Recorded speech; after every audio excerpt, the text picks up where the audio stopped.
and family. Welcome to week 2 of Woke White Wednesday. I know it's lame, but here I am. I want to thank you guys for tuning in and being patient because this took me a really long time because we all know technology isn't my thing. But I do want to preface this by letting you know that I'm aware of the fact that I've been on your ass lately, white people. I'm on your ass about equality. I'm on your ass about, did you read what I sent you? Did you listen to the podcast? Did you talk to a black person today? I know I am. I see it. I'm doing it. And I want you guys to know that I'm not asking you to do anything I'm not doing myself. In the past month, I have probably learned more about black history and culture in this country than I've ever learned in my whole life. Thanks a lot, educational system, and that's for another episode. However, I am listening to podcasts 24/7. If I hear anything interesting or intriguing, I am then getting on Google, Googling away. I am trying to get into old newspapers. I'm reading articles. I'm doing everything I can to educate myself about being a black person and also as a white person, because guess what? I'm white. Don't let my skin and hair fool you. I need to learn how to be a better ally to all of my brothers and sisters of color, not just blacks. There's a lot of colorful people out there who are deserving of our attention as well. So I just want to keep encouraging you to do the right thing. No, you're not alone. I know it's so annoying when I send you guys all these videos and messages and I make you talk to me in real life about it and I post it on my social media. And I can tell it's boring because my engagement goes right down the drain every time I post something race related. But thank you for sticking with me and thank you for doing the tough and necessary work that we have to do to change the world to become better allies, because that is the goal. And that's all I want you guys to be able to do is educate yourselves enough to know the things to do to help create a better world for our family of color. Because right now we might be living and surviving, but we're not thriving, and we should be able to. So that is the purpose behind White Woke Wednesdays, to use our power as white people and our wokeness that I hope we can cultivate together to change the world. Code switch. I discovered this amazing woman named Mary Hamilton. Mary Hamilton was a black woman who was actually born right here, holla, in Cedar Rapids, Iowa in 1935. She moved with her family to Colorado, and up until the point where she went to college, Mary wanted to be a nun. She went to college, discovered the socialism movement, and soon the civil rights movement. And because she was always a super proud black woman, this was like her lane. She felt like it was her vibe. She found her place. And as soon as she got involved, she kind of excelled. She quickly progressed through the ranks of different racial organizations that she was a part of. She participated in protests, and she was making quite a name for herself in the South. Up until 1963, when 28-year-old Mary took herself to Gamston, Alabama to protest.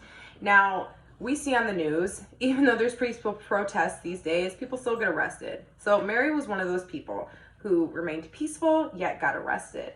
And when she got to court to have her arraignment, she walked right in, took her place on the chair, and the judge said, "What up, Mary? You're here. Mayor Bear, Mayor. And Mary was like,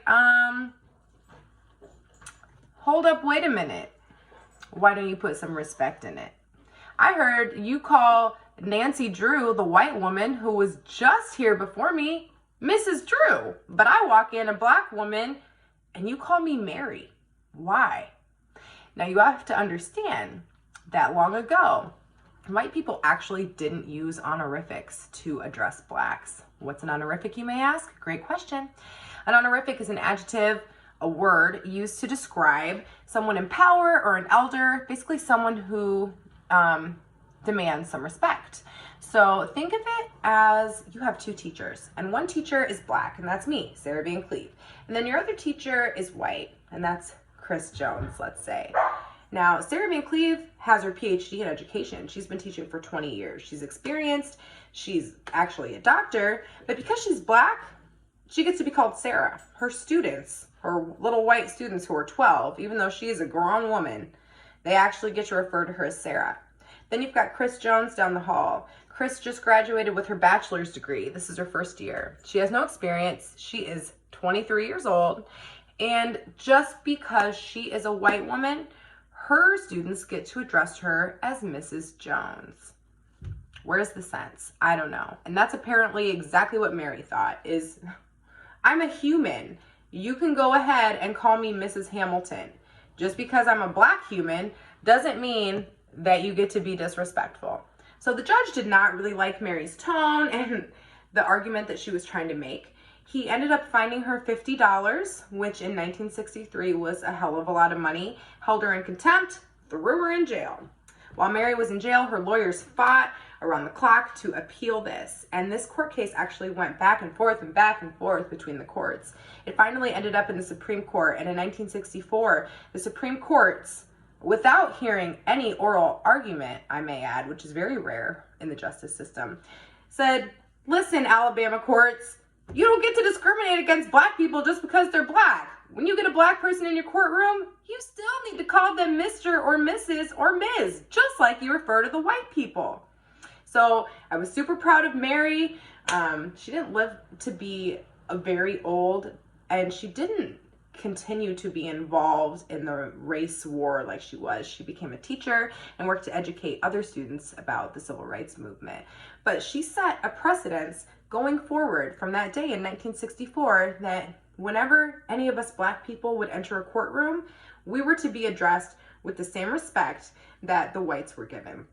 The Supreme Court actually found that Alabama court's ruling was unjust. They threw it right out, and this set the precedence for all of us going forward. So what this made me realize is that slavery still has a lot of ties on our society today. And one of them is that many years ago, when we were slaves, whites did everything they could to dehumanize us and to put distance between us and the actual civilization and humanity that we embodied. And for them, one of the easiest ways was to do that was to never address us by honorifics. I learned that even if you were a grown man or a grown woman, if you were married or not, you were always just called your name. And if you weren't called your name, then you were referred to as girl or boy. So imagine being a grown-ass man. You're 50 years old. You just spent all day picking cotton for your master, right? And he has the nerve to say, come here, boy. And in your mind, you're like, okay, well, I'm a grown-ass man, and you're calling me boy, but you're black. So despite the fact that you are a man, you're always going to be referred to as boy, because that's dehumanizing, and it puts distance between you and the white person. So this also made me think, you know, when I was growing up and I wasn't as into my culture as I am now, I always wondered why black people had these crazy names. And I know y'all know what I'm talking about, because black people have names like princess and king and like majesty and highness. And I was always like, how on God's green earth and why would you do that to your kids? But the more I learned about the ways that blacks were able to be addressed by whites historically, I learned that black people named their kids honorific terms because that was our creative way of getting any ounce of respect from white people. The only time you may have ever been addressed as sir in your black life was if your mother chose that name from you from birth and demanded you be called by it. So what I learned was that these crazy, honorific, embellished names were black creativity to get the respect that we deserve, that we weren't ever going to be given in our lives. And the power to draw our own lines and create our own reality, even despite all of the treachery that we face, is unmatched. I am just giddy with the fact that black people found a way around not being honored and respected by whites. You're never gonna address me as Mrs. or ma'am? That's cool. I'm gonna name my son King. And now every time you tell him to go wash the clothes or pick the cotton, you're gonna be saying King out loud. And not only saying it out loud, but addressing my black son as King, okay? All right, black people. I'm really proud of Mary. I'm thankful for her that she set this precedence going forward so that black people could be respected in court, especially because I think that's something we take so for granted.